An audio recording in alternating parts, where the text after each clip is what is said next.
Merhabalar, kanalıma hoş geldiniz. En güzel örgü desenlerini sizler için derledik.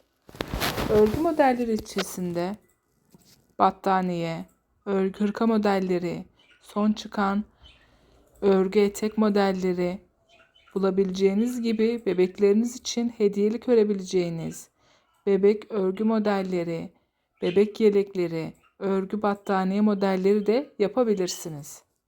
Örgü örmeyi seven hanımlar için her çeşit örneklere yer verdik.